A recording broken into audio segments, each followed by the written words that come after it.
Welcome to the deep dive. Today, our mission is to completely dismantle a culturally romanticized, borderline obsessive myth we have about business. Right, the whole startup grind. Exactly. We are going to explore a much faster, structurally safer path to wealth, which is acquisition entrepreneurship.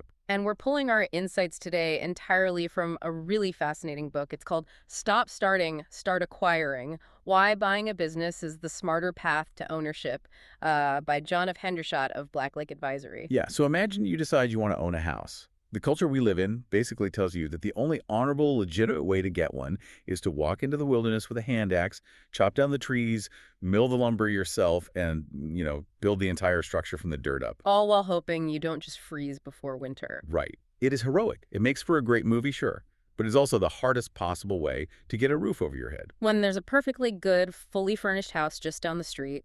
Exactly. The foundation is solid, the plumbing works, and the current owner is aging out and practically begging you to take the keys.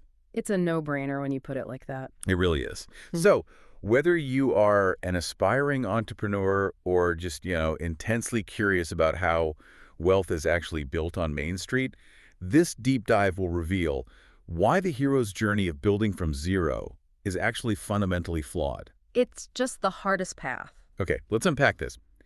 Because we have been sold a massive cultural lie by business schools and the media. Oh, absolutely. The narrative is always, the solitary genius in a garage. Right. If you aren't burning through your life savings, sacrificing your health, and inventing a completely new product from scratch. You're not a real founder. Exactly. You aren't considered a real entrepreneur. Struggle somehow equals virtue in our society. Like if it doesn't hurt, it doesn't count. Yeah, but what's fascinating here is that when you look at the cold, hard data, that romantic narrative just totally collapses. The numbers do not lie. They don't. The Bureau of Labor Statistics tracks this meticulously. Roughly 20% of new businesses fail within their first 12 months. Right. And by year 5, you are looking at a 50% casualty rate. By year 10, about 70% of those heroic startups are just completely gone. See, the natural assumption is that those founders just, they weren't tough enough. Right. They didn't hustle. Yeah, they didn't hustle hard enough. Yeah. But the source material makes a really crucial distinction here. These are not failures of character or work ethic. They are structural outcomes. Because when you start from zero, the structural demands are nearly impossible. Yeah. You're forced to build every single component of a commercial enterprise simultaneously. It's too much at once. It is. You have to finalize a product, convince your first skeptical customers to actually buy it, design operational workflows, hire employees who are, willing to take a massive risk on an unproven company. And establish a brand identity from thin air. Exactly. And you are doing all of this while generating zero revenue and just watching your initial capital drain away. I look at it like asymmetric warfare. You are basically walking onto a battlefield armed with a pocket knife, and you're trying to fight entrenched, established companies. Companies that already have loyal customers paying them predictably. Right. They have dialed in supply chains, they have cash flow, and you are just burning through your retirement savings trying to figure out if your core concept even works. It's terrifying. And the book grounds this in a really sobering case study about a guy named Mike. Oh, Mike the Machinist. Yeah, Mike. He represents the classic American entrepreneurial dream, which quickly turns into a total nightmare. He has 15 years of deep technical experience. He's a master at his craft, so he decides to open his own precision machining shop. Which makes sense on paper. Sure. He sinks $180,000 of his own money to buy equipment and lease a space. And for the first 2 years, he is just hemorrhaging cash. Maxing out his personal credit cards just to make payroll? Exactly. Finally, in year 3, working 70-hour weeks, he achieves profitability. He makes $40,000 for the entire year. Wow. But he's now sitting on $90,000 of personal high-interest debt. So he survived, but he sacrificed years of his life, his health, and his financial security in what Hendershot calls the survival trap. The survival trap. Yeah, he spent a half-decade just trying to breathe. Which sets up the paradigm shift the author is pushing. If starting from scratch is the survival trap, what is the actual alternative? Well, the alternative is time compression. Okay, what does that mean? When you acquire an existing profitable business, you are literally buying time. You bypass that brutal 5-year survival phase entirely. You skip the worst part. Exactly. You step into a reality where the cash flow is already verified, the customers have already been acquired, and they are already habituated to paying. So you are basically buying momentum. You aren't trying to push a 2-ton boulder from a dead stop. You're just jumping onto a boulder that is already rolling down the hill. That's a perfect way to put it. You inherit operational systems. Even if they are imperfect, they function. Right. You inherit a workforce that actually knows how to deliver the product or service. You step into decades of trial and error that someone else already suffered through. And they paid for those mistakes, not you. Exactly. So logically, buying momentum makes perfect sense. But if I put myself in the listener's shoes, the immediate red flag is supply. Supply. Where are all these magical, profitable businesses just waiting for someone to scoop them up? People don't usually sell assets that are printing money. Well, that assumption would be correct in a normal demographic era. But we are currently living through what economists call the silver tsunami. The silver tsunami. Yes. It is the largest wealth transfer and business ownership transition in modern history. In the U.S. alone, there are approximately 12 million baby boomer business owners. 12 million. Yeah, and their average age is 60. So over the next 10 to 15 years, a massive, unprecedented wave of these owners will hit retirement age. Okay, I have to push back on this premise just a little bit. Sure. Nepotism and familial wealth transfer are deeply ingrained in human nature. If a boomer owns a highly profitable commercial roofing company or, say, a regional logistics firm, they don't just put a for sale sign on the lawn. They pass it to the kids. Right. They pass it down to their children. That is how generational wealth has worked for centuries. You are telling me millions of parents are just going to let their life's work vanish. Well, the data dictates a completely different reality than historical norms. 70% of these business owners do not have a succession plan. 70%. Yes. And the reason is a massive cultural shift regarding education and status. Okay, how so? For the last 40 years, the societal imperative was to send your children to a 4-year university. Oh, right. So those children graduated, moved to major metropolitan hubs, and built professional careers in technology, finance, or corporate law. They became software engineers in Seattle or investment bankers in New York. Exactly. And a software engineer in Seattle has absolutely zero desire to move back to Ohio to run their father's commercial plumbing business. No matter how profitable it is. Right. They lack the technical skills, the desire, and frankly, the cultural alignment. This leaves roughly 8.4 million businesses stranded without a clear transition path. The data on the skilled trades specifically makes this crisis undeniable. The Associated General Contractors released a study showing that 80% of construction firms cannot fill their open positions. 80%, that's huge. On top of that, the National Association of Manufacturers projects a shortage of 2.1 million skilled workers by 2030. Society pushed the college route so aggressively that entire blue-collar industries were just starved of younger talent. Yeah, the skilled tradespeople who built these companies are aging out. And there's no one left. Right, there's no one in the pipeline to replace the technicians, let alone step up and take over the executive ownership of these multi-million-dollar companies. Here's where it gets really interesting for anyone listening. To buy an electrical contracting company, you do not need to be a master electrician. You really don't. You don't even need to know how to wire a breaker box. You need to be a capable manager. Exactly. Your job is to run the business systems, optimize the marketing, manage the finances, and retain the highly skilled technicians who already do the actual technical work. Because of this demographic mismatch, we have entered a once-in-a-generation buyer's market. The market is entirely saturated with supply.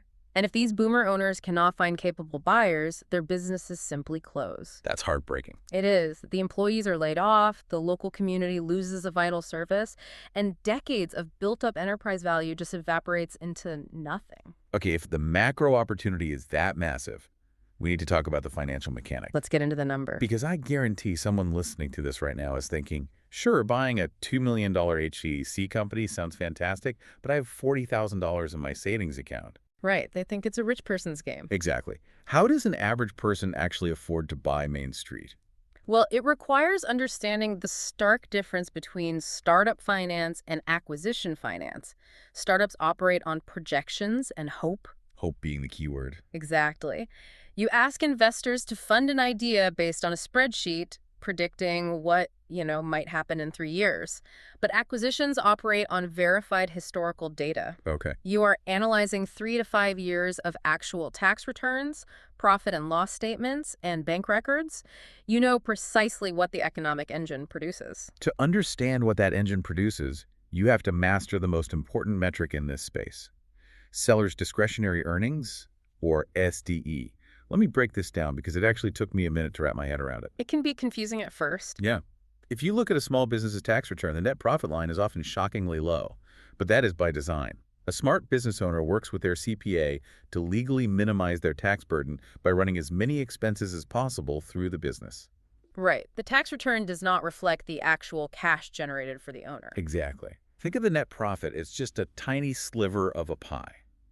SBE is the entire pie of financial benefit the owner actually consumes. That's a great analogy. Let's run through the book's specific example of Mountain Plumbing Services to show how the math works in the real world.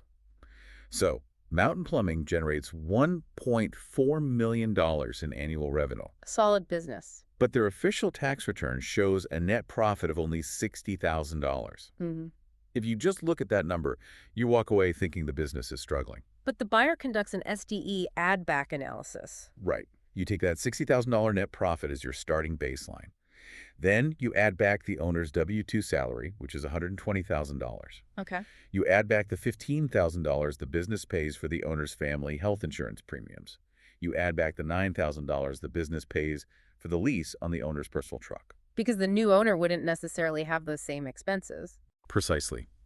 You add back non-cash expenses like depreciation and maybe a one-time legal settlement of $10,000 that won't happen again. When you combine all of those, the true SDE, the actual cash flow that owner put in their pocket that year, is $242,000. So you are purchasing a verified economic engine that reliably produces $242,000 a year. And businesses of this size generally sell for a multiple of 2 to 3 times their SDE, right? Yes. So at a 3x multiple, the purchase price for Mountain Plumbing is $726,000. Okay, I still do not have $726,000 sitting in checking. If I am the listener, my palms are starting to sweat at the idea of taking on $750,000 in debt. And that's where the federal government steps in. Oh, really? Yeah, the Small Business Administration, the SBA, actively wants to facilitate these transfers to keep the economy stable. Through the SBA 7A loan program, banks will finance up to 90% of the purchase price of an existing cash-flowing business. 90%. Yep. You only need to bring 10% to the table. But the bank isn't just handing out money blindly. They require a safety net. They require a metric called the Debt Service Coverage Ratio, or DSCR, to be at least 1.25x. Let's translate that.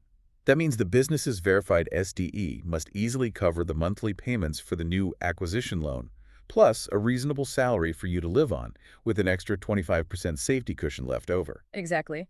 The bank looks at the historical tax returns and determines that the business itself makes enough money to pay for its own purchase.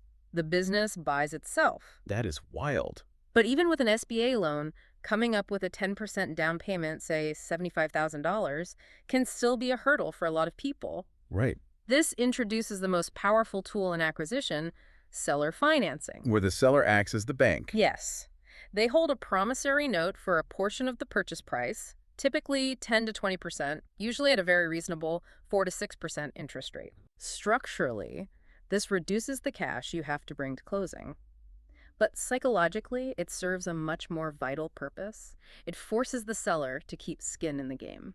Because if the business collapses in month 6, the seller stops receiving those monthly loan payments. They are financially chained to your success. Exactly. They can't just hand you the keys, move to Florida, and let the company implode. They have a vested interest in training you properly and transferring those critical customer relationships. So the financing is accessible. The demographic opportunity is historic. The danger lies in execution. Finding a business is easy. Finding a good business requires ruthless discipline. How do you prevent yourself from buying a disaster? I mean, if you sign a personal guarantee on an SBA loan and the business fails, you lose your house. Right. Hendershot demands a shift from a dreamer mentality to an analyzer mentality. Okay, analyzer. During due diligence, a buyer must apply the acquisition filter, which consists of 5 non-negotiable questions. Question 1. Can you verify the cash flow? How does someone actually do that? You demand to see the monthly bank statements and match every single deposit to the revenue claimed on the tax returns. No exceptions. Exactly. If the seller claims they do a lot of, cash business under the table that doesn't show up on the books, you walk away immediately. Question 2. Is customer concentration below 30%? Because if one massive client accounts for 40% of the revenue, and that client decides they don't like the new owner and leaves, Your cash flow is wiped out overnight. and you default on the SBA loan. Question 3. Can the business operate for 30 days without the owner? This is the ultimate test of owner dependency. Right, like if the owner takes a month-long vacation, does revenue stop? Precisely. Question 4 asks if there are documented systems. Does an operations manual exist, or does every process, recipe, and client preference live entirely inside the seller's brain? That's a huge risk. Huge. And question 5. Why is the seller really selling? I want to retire, Yeah. is the standard answer. Always. You have to investigate public records and industry trends to ensure they aren't fleeing a pending lawsuit or a newly zoned competitor across the street. Bypassing these filters leads to catastrophic outcomes. The source material highlights a buyer named Lisa, who serves as the ultimate cautionary tale. Oh, Lisa. Yeah. Lisa bought a manufacturing company. She verified the financials, but she decided to skip hiring a professional appraiser to assess the condition of the heavy machinery. She just did a visual walkthrough on her own. Which is crazy because in a capital-intensive business like manufacturing, the equipment is the lifeblood. Exactly 2 weeks into her taking over the company, the primary CNC machine suffers a catastrophic breakdown. The deferred maintenance the seller had caught up with her. The repair cost was $92,000. 92 grand. And she did not have the cash reserves. She had to take emergency high-interest loans from family members and work 18-hour days manually coordinating repairs just to fulfill existing client orders so she wouldn't lose her contracts. She survived, but it was a completely unforced error. Assuming you navigate due diligence safely and acquire a solid company, the next hurdle is psychological.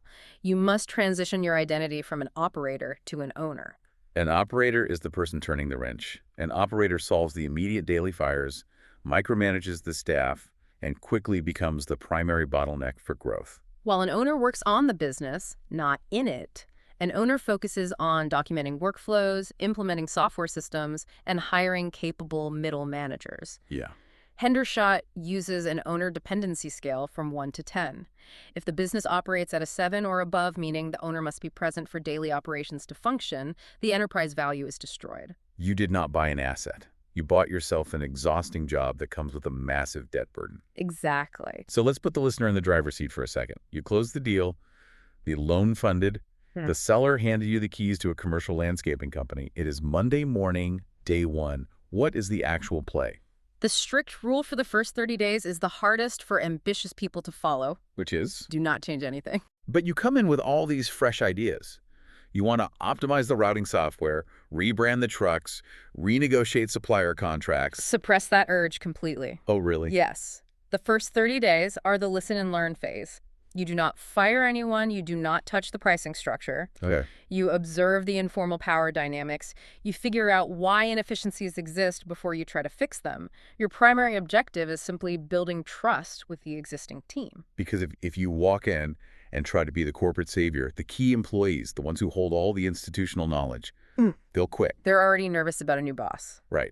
And when they quit, the service quality plummets, customers leave, and that SDE you carefully calculated vanishes. You have to respect the existing momentum. You really do. So what does this all mean? Where does this methodology ultimately lead? We have dismantled the startup myth. We explored the demographics of the silver tsunami. We mapped out SBA financing and due diligence. The ultimate end game of this entire strategy is a concept called cash flow stacking. Yes. Because you are not acquiring a single business just to draw a salary for 30 years. No. You acquire the first business.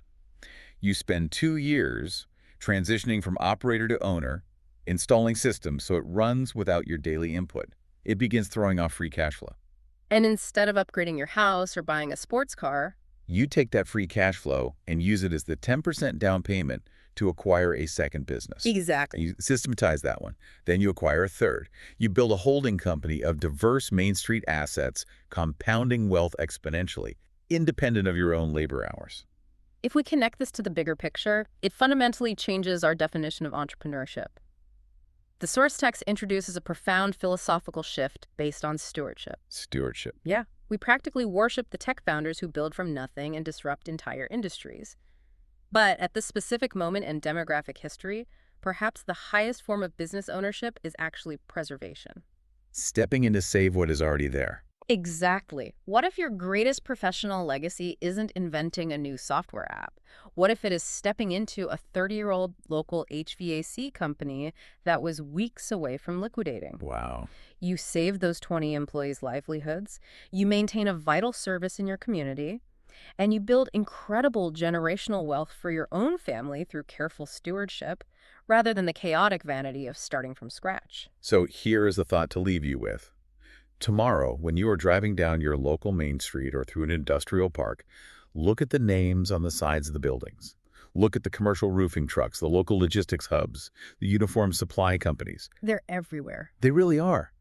And statistically, 1 in 3 of those businesses is owned by someone quietly desperate to retire, looking at an empty pipeline of succession. Just waiting. Right. They're holding the keys to a fully built house, just waiting for someone capable to take them. The question isn't whether the opportunity exists. The question is, are you willing to put down the hand axe, walk out of the wilderness, and just step through the front door?